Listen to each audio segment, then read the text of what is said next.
Krishna.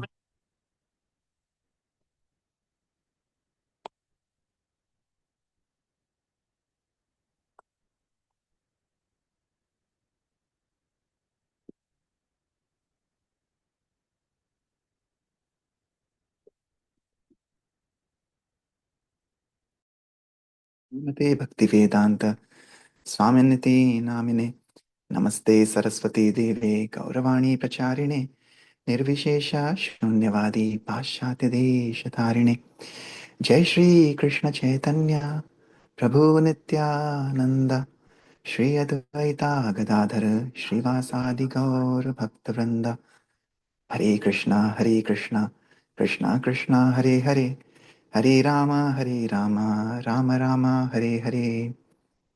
Hare Krishna.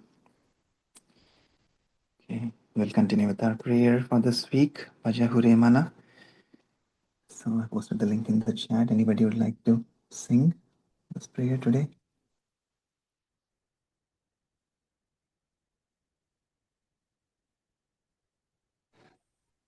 I'll try again today, Prabhuji.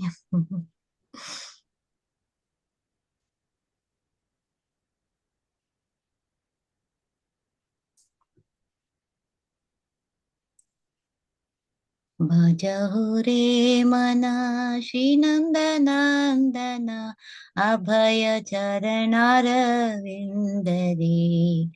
दुर्लभ मानवा जनम सत्संगे तरोहु हे भव सिन्धुरे सीता आतप पात परिसन एदिन जामिनी जागिरे विपल सेविनु कृपन दुर्जन चपल सुख लाभ लागिरे इदन यौवन पुत्र परिजन इत्तेकी अच्छा परितीतिरे कमल दल जल जीवन तल मल भजहु हरिपाद नीतिरे श्रवण कीर्तन स्मरण वंदन पाद सेवन दास्य रे पूजन सखी जन आत्मनिवेदन गोविंद दास अभिलाष रे भजहु रे मन श्रीनंदनंदन अभय चरणारविंदरी अभय चरणारविंदरी. हरे कृष्णा प्रभुजी, धन्यवाद प्रणाम.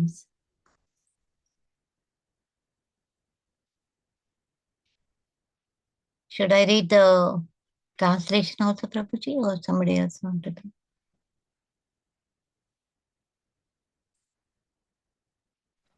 You can go ahead, Mataji. Okay. I didn't get the. I think. Can you scroll down, Mataji? Actually, it's Prabhuji's thing that's been getting shared. It's okay. Is my voice audible, Mataji? It's audible, but I didn't get the screen, Prabhuji. It is you have to scroll down a little for translation. So I said we will read the purport today, Mataji, because Prabhupada has given us 4 purports. We have already read 2 purports. Today we will read the third purport. Okay. So I'm sharing the third purport right now on the screen. Okay. Anybody else want to read, Prabhuji, or you want me to? Yeah, maybe you can. It's a little long purport. Maybe you can read this one paragraph, Mataji, and then I will. Okay. Hare Krishna, Prabhupada ki jai. Prabhupada, this is a song which is which a devotee is praying and asking his mind, Vajahuri Mana. Mana means mind, because at the present moment our mind is the driver and this body is just like a car. In the Bhagavad Gita also it is stated, Brahmayan Sarva Bhutani Yantarudani Mayaya. Bhagavad Gita 18.61. This body is a car made of this material nature. The living entity, what is said, I I am now seated on this car prepared by the material nature, and the driver is the mind. And the driver is not in my control. The driver is taking me anywhere he likes. You see, I am personally.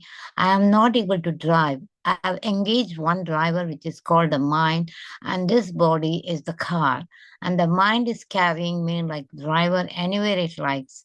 So therefore, the proprietor, I'm requesting the driver when I'm helpless. So I'm requesting, my dear mind, Bajahure Mana, my dear mind. Mana means mind. You kindly worship Lord Krishna, Sri Nandanandana. Sri Nandanandana means Lord Krishna. Lord Krishna appeared as the son of Vasudeva, and he was accepted by Nanda Maharaj as his what is called son who is accepted from others. So he was his father, his foster father. So he I am requesting that you worship Lord Krishna, who is Abhaya Charana. Abhaya Charana means he is the fearless shelter.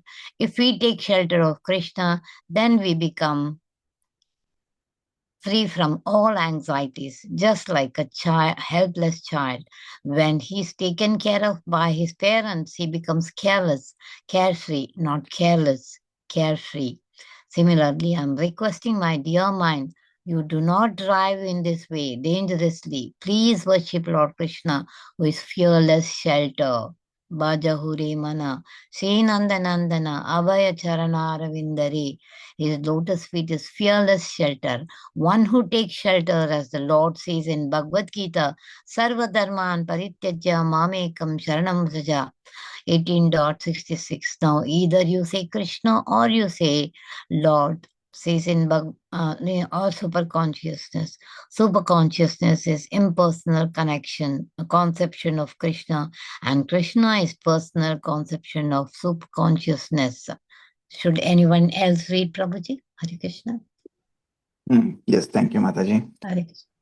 Hare Krishna. Anybody else would like to continue from here? I can take over, Prabhuji, if it's okay. Go ahead, Meena Mataji.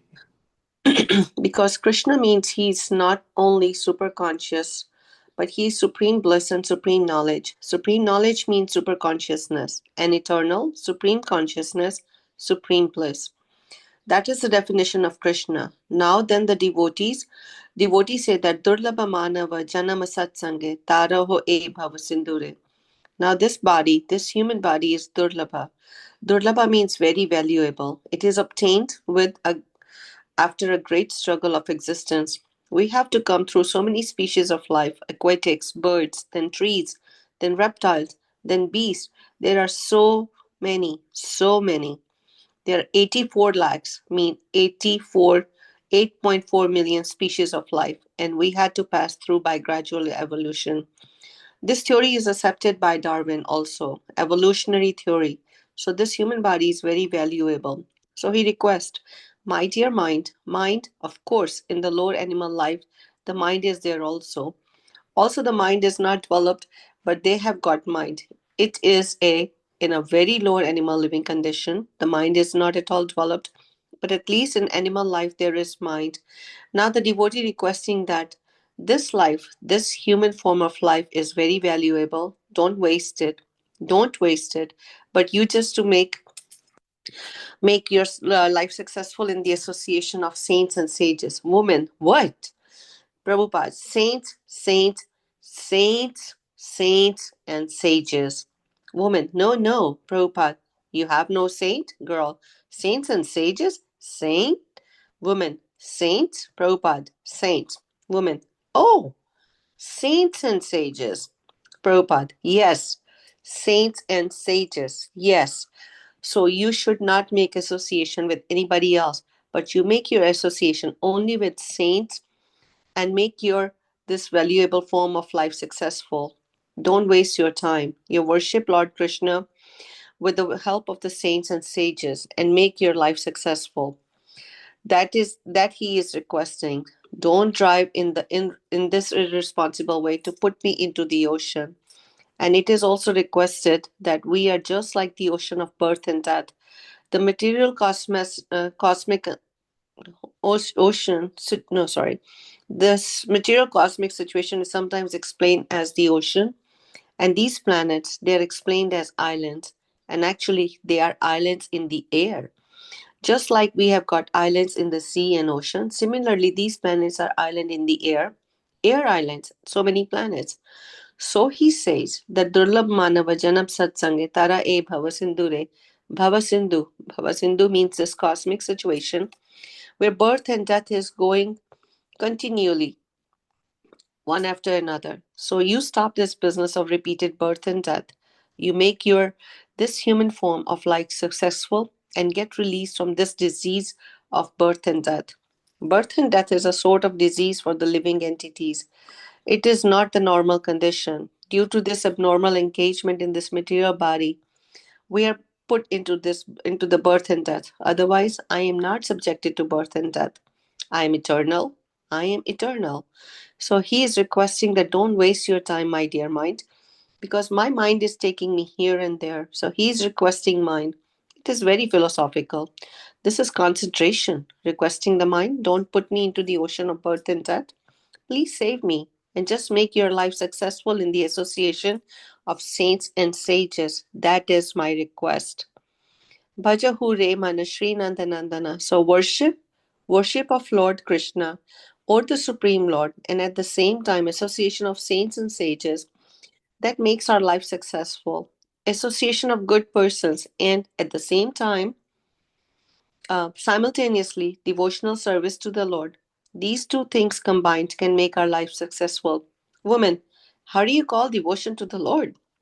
Prabhupada, yes, Lord. We worship Krishna, the symbol of supreme consciousness, because in the Bhagavad Gita it is said that Kalesha Adhik Taras Teisam Evaktya Sakta Chetasam. If you take up impersonal, simply consciousness, then you have to pass through difficult process. But if you accept the symbol, Krishna, the symbol of supreme consciousness, that will be easier for you. Yes, it is said. So, Krishna, I can concentrate my mind. I can focus my mental activities in the service of the Lord.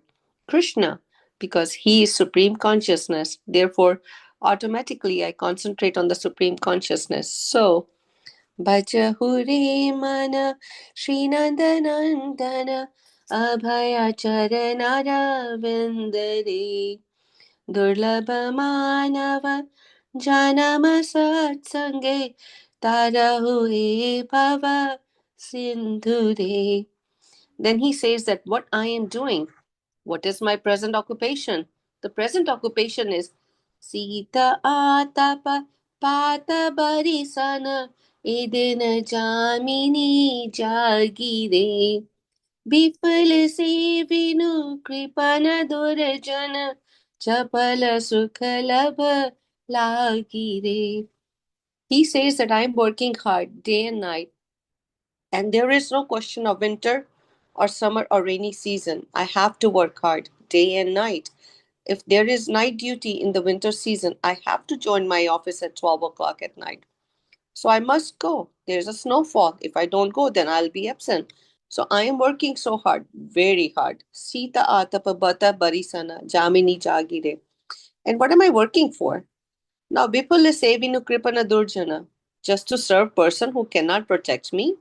Who cannot protect me?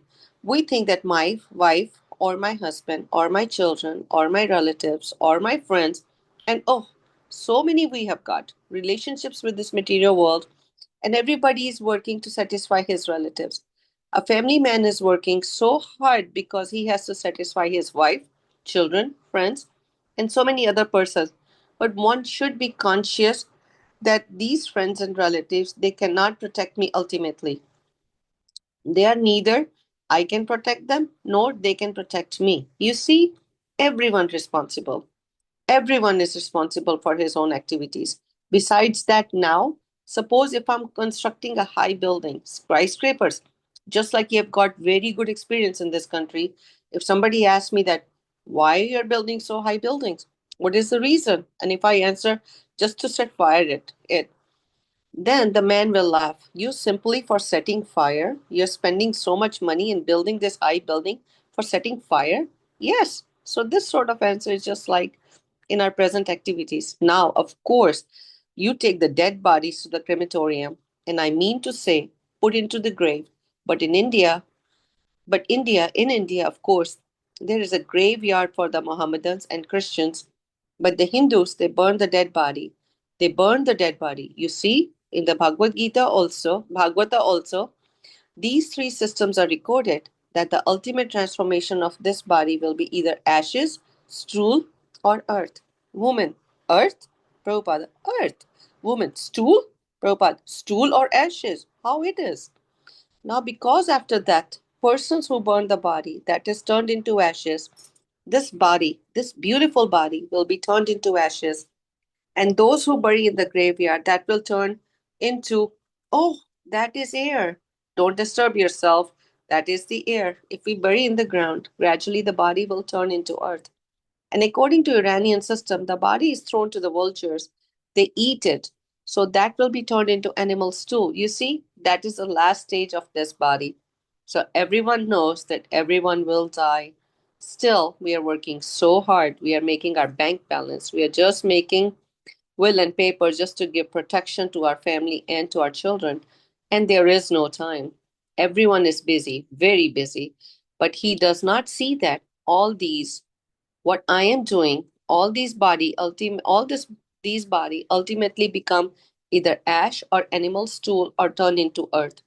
So why am I taking so much trouble? Therefore, the revealed scripture advises that you have to maintain your body. That's all right, but for simply material comforts, you should not devote time more than it is absolutely required. That means don't increase your bodily necessities. Don't increase your bodily necessities. That was the standard of Indian civilization. They did not, the sages and saints, they did not advise to increase the necessities of the body. They, I mean to say, planned the social system in such a way that people should be satisfied only for by the bare necessities of life. We require some eating, we require some sleeping or shelter place, and we require some sense gratification, and we require some protection from enemies. Yes, come, aha, come in the end. Thank you. Hare Krishna Prabhuji. Hare Krishna. Okay, Prabhupada is calling all of us back home, back to Godhead. He's saying, come in, come in. Now that you have read this whole purport, you are eligible to come back home, back to Godhead. I thought that was so hilarious. I loved reading that. It was beautiful. And actually, if you see, this was written or this was spoken on May 30th, 1966. So this is almost the time that we are reading right now from Prabhupada Leelamrit. We are, of course, now in August, September timeframe, but it was in that initial days and maybe around the Bowery or the Lower East Side that Prabhupada probably spoke this.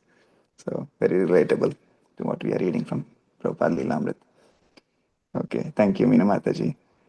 Yes, so we'll continue maybe for a few minutes. We'll read from Prabhupada Leelamrit. So yesterday we saw Prabhupada was invited for the peace vigil at the UN headquarters, but how he finally says that all of this peace vigil is not going to help. The real peace will only come if people chant the Hare Krishna Maha Mantra. Then they say like how Radheshyam Prabhu was saying, Jasi Drishti Vasi Shishti. So how our Srishti, like when we chant, when we cleanse our heart, all the Chitta Shuddhi happens, the anarthas clean up from our hearts. And then whatever the consciousness is there inside is what we will see outside. Because just by cleaning things outside or just by externally looking for peace, nothing will happen. But until people are peaceful inside within their consciousness, then the peace will be radiated outside also. So that was what Prabhupada felt, and he was sharing with his disciples. And we saw yesterday was the day of Janmashtami, September, I think, in 1966. So it's been almost a year that Prabhupada started from India. And in 12 months, he has at least 12 followers now who are eager to take initiation. So they were so nicely tying their chanting beads, knotting them. But yeah, they did have one serious concern, and Prabhupada said that, that they should worship the spiritual master as God. So some of them were saying it was almost like Prabhupada dropped a bomb. And we saw yesterday also, this was the time of the Vietnam War, and America was dropping bombs literally on Vietnam, right? So that was a materialistic bomb. But this is this is the spiritual bomb that Prabhupada was dropping. And the spiritual bomb is very nice because it clears away your misconceptions, and how Prabhupada clarified that this bomb is really that the spiritual master has to be worshipped as a representative of God. Right? He is not God. If somebody claims to be God, then he is as good as a dog, is what Prabhupada used to say. But when you take shelter of a spiritual master, then you worship the spiritual master because he is the representative of the God, and he helps us deliver God to us. So that is the mood. Okay, so we'll see what happens next. Okay, so I'll continue from here. The bead stringing, chanting, reading, and dozing went on until 11 at night, when everyone was invited up to Swamiji's room. As they filed through the courtyard, they sensed an unusual calm in the atmosphere, and Houston Street just over the wall was quiet. There was no moon. As his followers sat on the floor, contentedly eating prasadam from paper plates, Swamiji sat among them, telling stories about the birth of Lord Krishna. Krishna had appeared on this evening 5,000 years ago. He was born, the son of Vasudeva and Devaki, in the prison of King Kamsa at midnight, and his father, Vasudeva, immediately took him to Vrindavan, where he was raised as the son of Nanda Maharaj, a cowherd man. Prabhupada also spoke of the necessity of purification for spiritual advancement. It is not enough merely to chant holy words, he said. One must be pure inside and out. Chanting in purity brings spiritual advancement. The living entity becomes impure because he wants to enjoy material pleasure. But the impure can become pure by following Krishna, by doing all works for Krishna. Beginners in Krishna consciousness have a tendency to relax their efforts in a short time. But to advance spiritually, you must resist this temptation and continually increase your efforts and devotion. Michael Grant. I first heard about the initiation just one day before it was to take place. I had been busy with my music and hadn't been attending. I was walking down 2nd Avenue with one of the prospective initiates, and he mentioned to me that there was going to be something called an initiation ceremony. I asked what it was about, and he said, "All I know is it means that you accept the spiritual master as God." This was a big surprise to me, and I hardly knew how to take it. But I didn't take it completely seriously, and the way it was mentioned to me in such an offhand way made it seem not very important. He asked me very casually whether I was going to be involved, and I, also being very casual about it, said, "Well, I think I will. Why not? I'll give it a try." Jan didn't think she would make an obedient disciple, and initiation sounded frightening. She liked the Swami, especially cooking with him, but it was Mike who convinced her. He was going, so she should come along with him. Carl Jurgens knew something about initiation from his readings, and he, more than the others, knew what a serious commitment it was. He was surprised to hear that Swamiji was offering initiation, and he was cautious about entering into it. He knew that initiation meant no illicit sex, intoxication, or meat eating, and an initiated disciple would have new responsibilities for spreading the teachings to others. Carl was already feeling less involved since the Swami had moved to 2nd Avenue, but he decided to attend the initiation anyway. Bill Epstein had never professed to be a serious disciple. Holding initiation was just another part of the Swami's scene, and you were free to take it seriously or not. He figured it was all right to take initiation, even if you weren't serious. He would try it. Carol Baker was surprised to hear that some people would be taking initiation even though they had no intentions of giving up their bad habits. She had stopped coming around regularly ever since the Swami had moved, and she felt no desire to ask for initiation. The Swami probably wouldn't initiate women anyway, she figured. Robert Nelson hadn't forgotten the Swami and always liked to help whenever he could, but except for an occasional friendly visit, he had stopped coming. He mostly stayed to himself. He still lived uptown and wasn't into the Lower East Side scene. James Green thought he wasn't pure enough to be initiated. Who am I to be initiated? But the Swami had asked him to bring something over to the storefront. I came, and it was just understood that I was supposed to be initiated. So I thought, why not? Stanley had been chanting regularly again and had come out of his crazy mood. He was sticking with the Swami and his followers. He asked his mother if he could be initiated, and she said it would be all right. Steve wanted more time to think about it. Keith was in the hospital. Bruce had only been attending for a week or two, and it was too soon. Chuck was on a week's vacation from the regulated spiritual life at the temple, so he didn't know about the initiation. No one was asked to shave his head or even cut his hair or change his dress. No one offered Prabhupada the traditional Guru Dakshina, the donation a disciple is supposed to offer as a gesture of his great obligation to his master. Hardly anyone even relieved him of his chores, so Swamiji himself had to do most of the cooking and other preparations for the initiation. He was perfectly aware of the mentality of his boys, and he didn't try to force anything on anyone. Some of the initiates didn't know until after the initiation, when they had inquired, that the four rules, no meat eating, no illicit sex, no intoxication, and no gambling, were mandatory for all disciples. Prabhupada's reply then was, I am very glad that you are finally asking me that. It was to be a live Vedic sacrifice, with a ceremonial fire right there in the front room of Swamiji's apartment.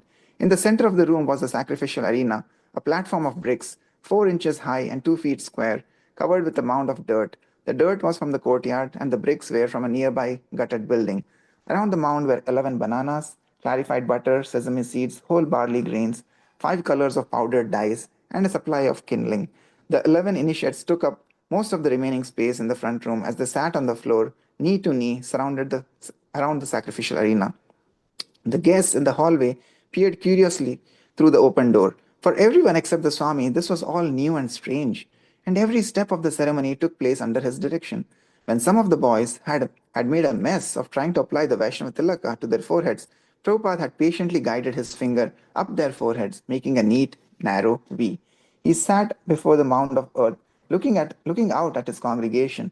They appeared not much different from any other group of young hippies from the Lower East Side who might have assembled at any number of happenings, spiritual, cultural, musical, or whatever.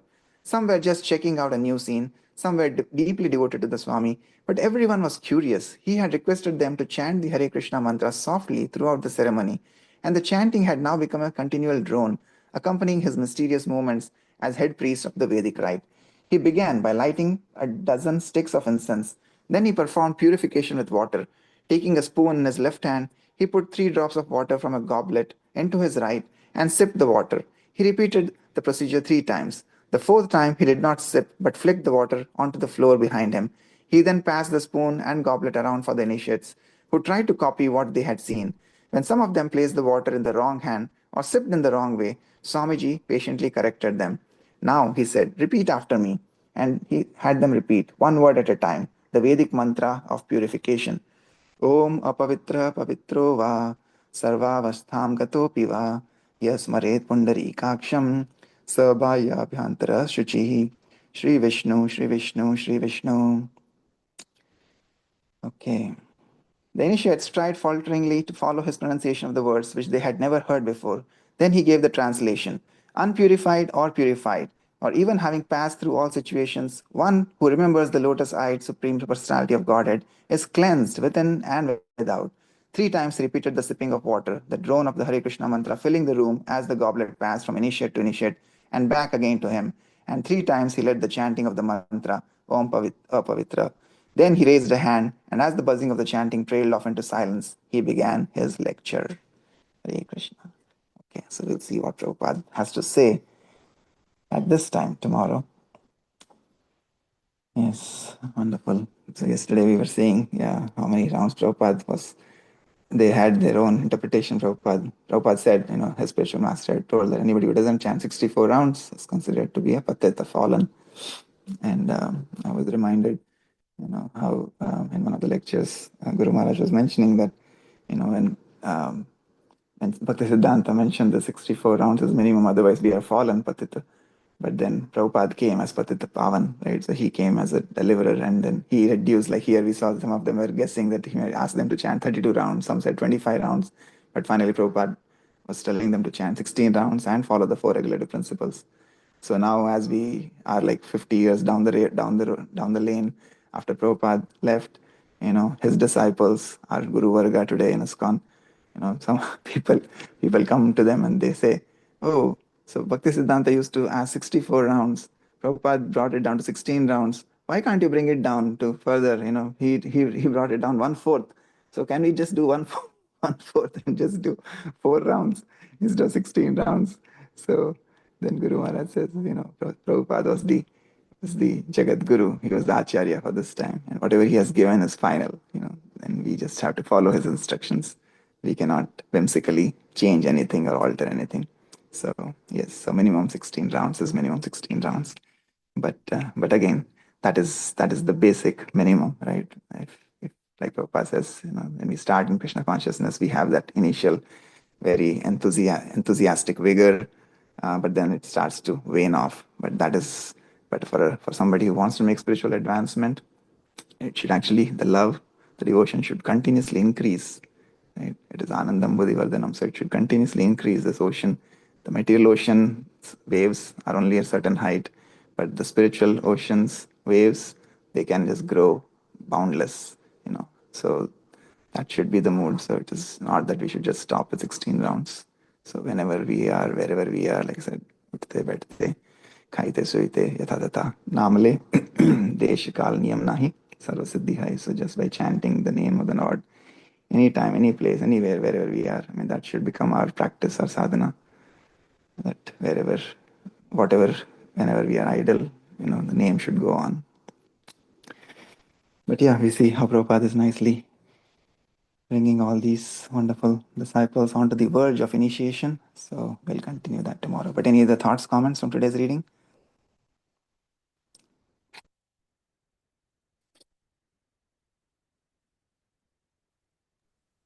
Hare Krishna, everyone.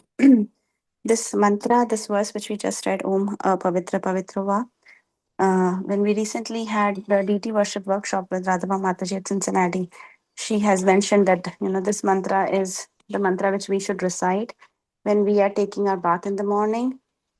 This is like a verse which we can recite to purify ourselves while we are taking bath. So I just wanted to share that information if anybody would like to do that and chant Hare Krishna so that, we are purified materially and also spiritually and ready to start our japa after our baths. So yeah, Prabhu. Hare Krishna. Hare Krishna. Thank you very much for reminding that. Yes. Wonderful. Okay. Anybody else would like to share anything? Hare Krishna, Prabhu. So just a question. So I'm not asking in a challenging way, but just curious to know that, how the recent initiating gurus are following like Prabhupada, right? Like he said 16, so 16. So why didn't Prabhupada also had the same thing, because his acharyas and probably they had prescribed 64 rounds. So why didn't he stick to that? Yes, actually, when we read yesterday, also it was mentioned that, like we see, when Prabhupada came to the West here, of course, practically, if you see today, if we have to chant 16 rounds that we do, it almost takes us close to 2 hours, right? So to chant 64 rounds would mean you'll need at least 8 hours minimum to finish your rounds. And practically, in this day and age, especially in the West where he was, it was not practical. But again, he's the empowered Acharya, right? So Krishna guides him from within. And when Acharya says something, then Krishna will make that happen, right? Especially like we've talked about Vrindavan when Prabhupada came here and he set up New Vrindavan and he called it as New Vrindavan. You literally, when you go there, it is non-different from Vrindavan. That is the power and the potency in the words of the acharyas. That when a pure devotee says something, then the Lord will make sure that whatever has been said, his words will come true no matter what. Right? So in this case, yeah, Prabhupada is being guided by Krishna all through. He's saying, I'm just a puppet in your hands. You make me do what you want me to do. Right? So again, that is the mercy, that is a shower of mercy from the Guru Parampara, from the Lord. And with that, when an Acharya says something, then the Lord will make it happen. So yeah, I would say it was just not practical to do that 64 rounds every single day for working professionals, especially, right? Because here, if you see in ISKCON's movement, everybody initially they were brahmacharis, but if you see today, just 3-4 decades, even after Prabhupada left, the movement started spreading, and now we have more grihasthas in the movement than brahmacharis who are full-time dedicated devotees in the temple, serving in the temples, right? We have more grihasthas, and this would not have been feasible for us to do every single day, right? Now, yes, once in a while on some special festivals, occasions, yeah, we do make an attempt to chant more. There are many devotees I know, who try to do even 32 rounds, sometimes even more than that.